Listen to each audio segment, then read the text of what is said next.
everyone, we're from Zhuwei Elementary School. Today we're going to introduce you the marvelous mangrove and also some interesting history of Danshui. Let's go! In the early years, the inland transportation was not convenient. North and southbound traffic mainly depended on water transport. Ships docked at ports along the shore to load and unload cargoes. Therefore, the southern part of Taiwan was called Egang and the northern part Dingang. Ports are not only a place for people and animals to come and go, but also a channel for culture and information to spread. As a result, ports along the riverbank are the major areas forming cities and towns. Damshui River has always had a name of Mother River of Taipei. It is the top third river in Taiwan as well as the only river with a function of transportation. Heron, a town of Damshui was formed. After the expansion of the Western Sea power of Portugal, the Netherlands and Spain, there was a diverse cultural landscape formed in Taiwan. In fact, Damshui had become a port of export for goods. After Tianjin Treaty of 1858, Damshui became the international trading port of the time, which not only made Damshui port the largest trading port of Taiwan, but also promoted the internationalization of Damshui. Foreign countries all set up trade offices in Damshui, and the British consulate was also set up in San Domingo Fort. The development of Damshui had reached its apex.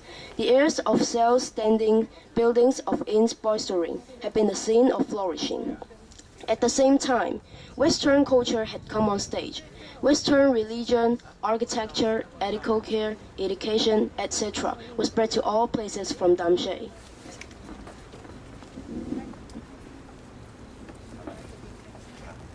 Therefore, there were many firsts of Taiwan in Damshui. The first, of course, in Taiwan.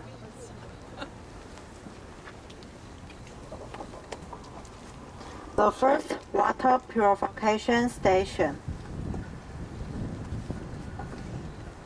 The first sea drone. The first railway from Damshui to Keelung.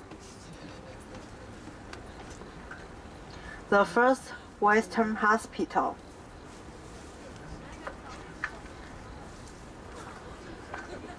The first post office.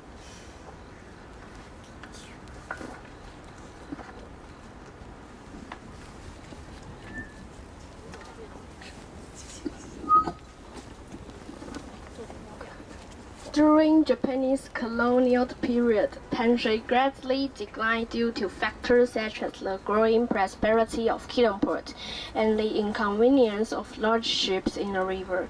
After the war, Damshui faded into a small fishing port. In recent years, with the development of the Greater Taipei metropolitan area, it has gradually transformed into a good place for both sightseeing and natural exploration. According to historical literature, Damshui mangroves may have been extinct during the Japanese occupation. Later, the British Shell Oil Company agent Wu She, the fifth young master Huang Zhongmao, introduced mangroves from Gulong, Fujian province, to plant in Ganzheng. Huang Zhongmao originally planted mangroves to prevent his luxury mansion, tennis courts, swimming pools, and motorboat warehouse, built on beetle from erosion of the sea. When he introduced it, the locals did not know the mangrove plant. It looked like a pen and was casually named 水鼻子, which has since been circulated. The muddy sand of the Damshui River forms a lot of sandbars near the mouth of the water, covered with strips of water forest. This is the famous 水鼻子 forest. At the mix of fresh water and seawater near the estuary, the salinity of the water changes with the tides, and sealed on both banks contains abundant nutrients brought by the river from the upstream. and is located at the early stage of ecological growth and decline. Therefore, it has formed a swamp with a high base production capacity, and it also grows the mangroves at the highest latitude in Asia.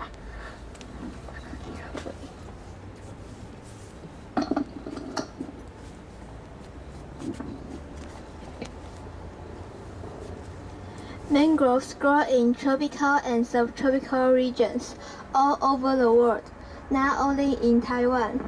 Mangroves are defined as trees or shrubs that grow below the highest tide line on the tropical or subtropical coasts and above the average high tide line. Originally, there were 6 mangrove protophytes in Taiwan: Syrups tiger, Bulgaria conjugata, Efsenia marina, Rhizophora mucronata, Candelia candle, and Nitera racemosa. Currently, Syrups tiger and Bulgaria conjugata are extinct. Danshui River Mangrove Wetland is located in Danshui, New Taipei City, 5 kilometers away from the north bank of the Danshui River estuary. The wetland is a coastal sandbar marsh area, plowed out with mud and sand from the upstream of Danshui River. When the tides are high, 2/3 of the area is in the water, so it has become a very special intertidal zone where many creatures live.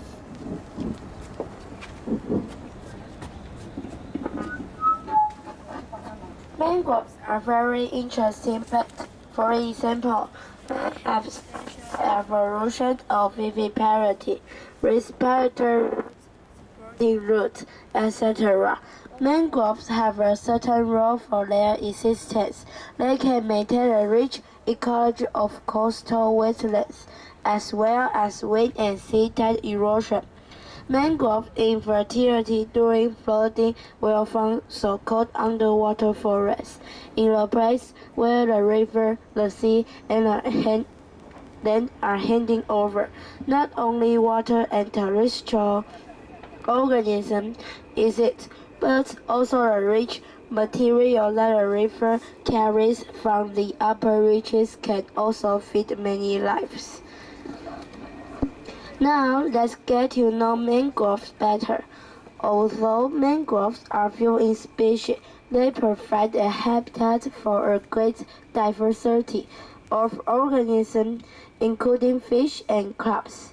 Unique fish in mangrove forests are mosquitoes, blue-spotted mosquitoes. Crabs found in mangrove forests are mud crabs, fiddler crabs, ghost crabs, and birds that live off lost fish, such as little egrets, black crown-necked heron, sacred ibis, black-winged steels, little green-winged teal, common moorhen, etc. Mangrove seeds develop directly on mature mangrove trees.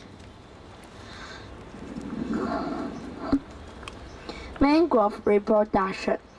The mangrove's ecological nature between land and sea has led to unique methods of reproduction.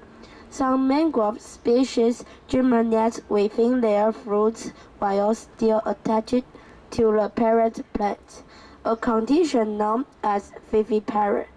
The seed of a viviparous mangrove tree germinates and grows out of the fruit while still attached to its parent. Mangrove seedling or propagules already have leaves and roots.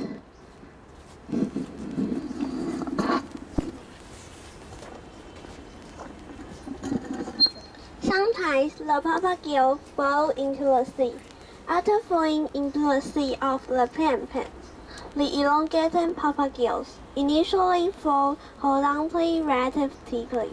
Once the propagules are ready to root, after the minimum of 40 days have lapsed, their density changes so they fall vertically rather than horizontally. The propagulls, often called water pencils, are more likely to live in the mud and take roots. If they do not root, they can alter their density and drift horizontally once again in such a more vulnerable condition.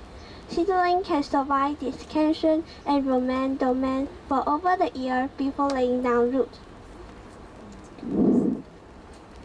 The growing of mangroves in a year. In March, little buds come out of mango trees. In May, the buds grow big. In July, blossoms come out. In September, fruit come out and baby propagulls grow out of the fruit. In October, propagulls are 1 to 5 centimeters long. In January, the following year, the propagulls are 15 centimeters long.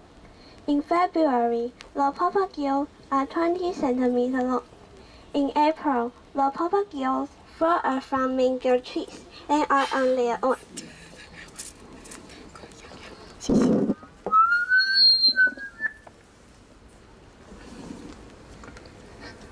Mangroves live in a unique environment between land and sea.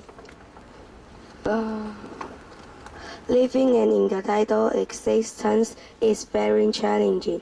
High tides bring about cooling and flooding by salt water, a lack of oxygen and increased salinity, while low tides bring about an increase in temperature and desiccation.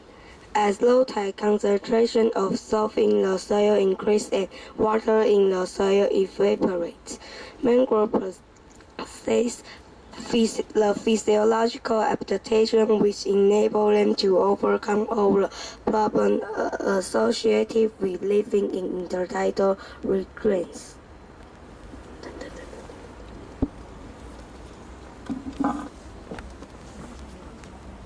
Such as aerial steel roots support and spread the weight of the trunk, branches, and leaves. Aerial steel roots enable the tree to stay upright in muddy, tidal, and windy conditions. Aerial roots play an important part in providing oxygen, essential for respiration to underground roots. Underground roots need oxygen to survive waterlogged soils. Mangroves concentrate salt in older leaves. When these older leaves drop off the tree, salt stored in the leaves is removed forever. Leaf drop often increases during summer, which also helps the mangrove reduce the impact of losing water through evaporation. How do mangroves conserve fresh water? Just like desert plants, mangroves store fresh water in thick, succulent leaves. A waxy coating on the leaves of many mangrove species seals in water and minimizes evaporation. Like other vascular plants and trees, tiny pores on the leaves close up when the conditions are not right for photosynthesis. Small hairs on the leaves of many mangrove species deflect wind and sunlight, further reducing water loss. Mangroves can also turn their leaves away from the sun to keep from drying out.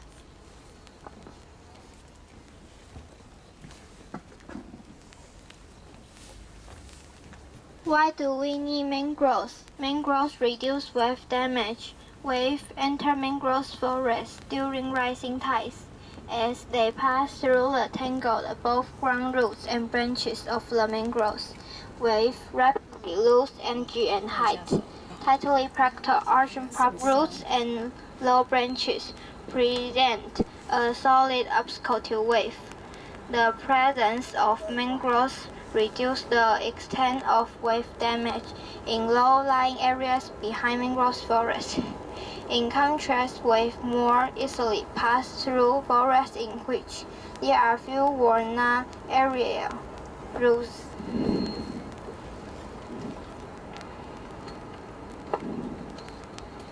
Mangroves reduce storm damage.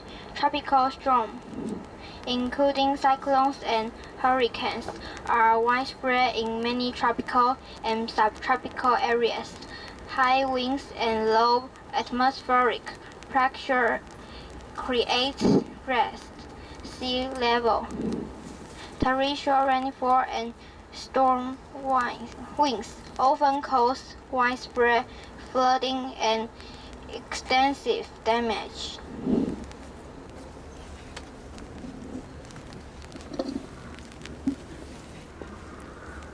Mangroves reduce erosion. Mangrove trees create soils that are rich in organic matter, including living roots, but also dead leaves and fallen branches. The dense network of roots helps protect the soils against erosive forces and traps particles. Because mangrove soils are waterlogged and aerobic, much of this organic matter accumulates and forms a layer of peat that increases in thickness over time.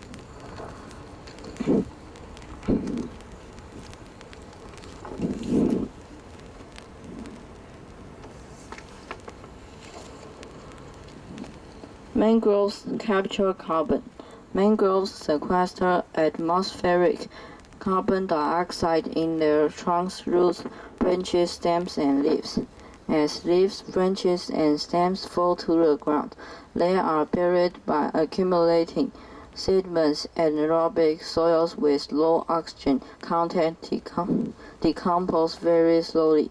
The captured carbon is stored away in dead tree parts in the pit where it can remain for millennia. Disturbance of peat and sediments by natural events or human activity exposes buried carbon to oxygen. The stored carbon is rapidly released back into the atmosphere as carbon dioxide.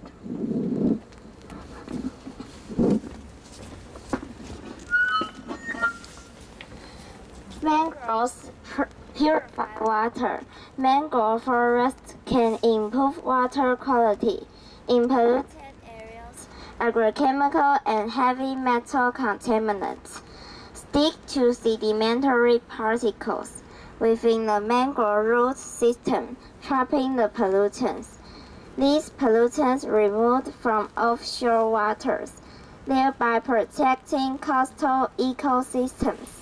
Mangroves and the algae, bacteria, and filter-feeding animals that live within the mangroves play an important role in removing excess nutrients from the water. Sources of nutrient pollution include surface runoff of pesticides from farmfields, discharges from septic tanks, and animal feedlots.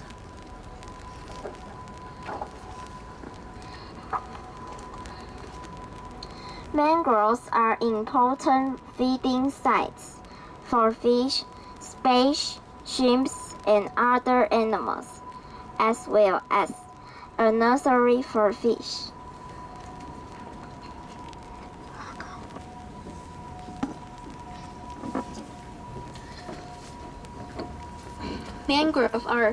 Mangrove ecosystem offers recreation to hunters, fishermen, bird watchers, photographers, and others who treasure natural areas. It also provides a venue to education of nature for all people. Mangroves are disappearing. There are threats to mangrove forests and their habitats. Clearing. Mangrove forests have often been seen as unproductive and smelly, and so cleared to make room for agricultural land, human settlements, and infrastructure and industrial areas. More recently, clearing for tourist development, shrimp aquaculture, and salt farms has also taken place. This clearing is a major factor behind mangrove loss around the world. Overharvesting. Mangrove trees are used for firewood, construction wood, wood chip and pulp production, charcoal production, and animal fodder, while harvesting has taken place for centuries. In some parts of the world, it is no longer sustainable, threatening the future of the forest. Pollution, fertilizers, pesticides, and other toxic man-made chemicals carried by river systems from sources upstream can kill animals living in mangrove forests, while oil pollution can smother mangrove roots and suffocate the trees. Climate change. Mangrove forests require stable sea levels for long-term survival. They are therefore extremely sensitive to current rising sea levels caused by global warming and climate change.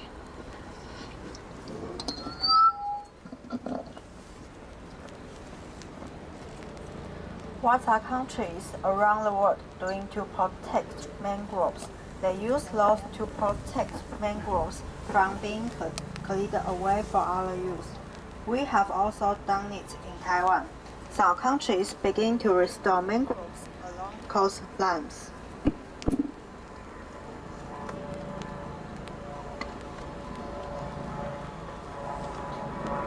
What can we do to help? When we visit mangrove forests, we keep our hands and feet to ourselves. We pick up trash to help in keeping the water clean and provide a healthy environment for mangroves. We do recycling to help in slowing down global warming. Talk to other people about the importance of mangroves to our environment.